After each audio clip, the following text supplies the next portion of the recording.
Αυτό που είναι πολύ όμορφο και υπέροχο και είμαστε τυχεροί να έχουμε σε αυτή την παραγωγή, είναι οι υπέροχοι συνεργάτες, δεν συμφωνείς? 100%. Εκτός από τον Γεωργή και εμένα, να μην περίγραφω λίγο, αλλά έχουμε υπέροχους συνεργάτες και υπέροχους ηθοποιούς.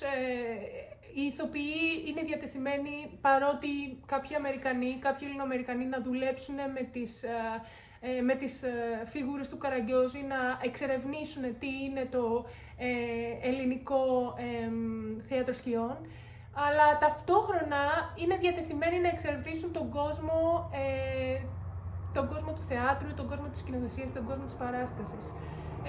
Μέσα από τις συνεργασίες και μέσα από το αεροπλάνο. Γιώργη, θες να τους πεις ποιος είναι ο λόγος να έρθουν να δουν την παράστασή μας? Φυσικά, βεβαίως. Λοιπόν, ο λόγος που σας μιλάμε αυτή τη στιγμή, γιατί να έρθετε να δείτε την παράστασή μας, είναι γιατί τη φτιάξαμε για σας.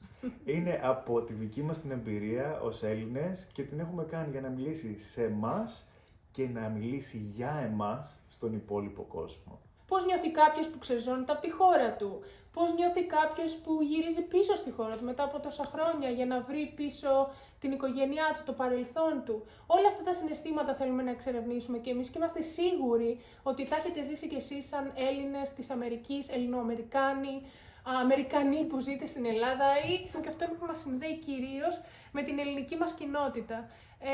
Σαν νέοι άνθρωποι θέλουμε να μιλήσουμε για αυτή τη γεφύρωση και να συνδέσουμε τους ανθρώπους, να συγκινήσουμε τους ανθρώπους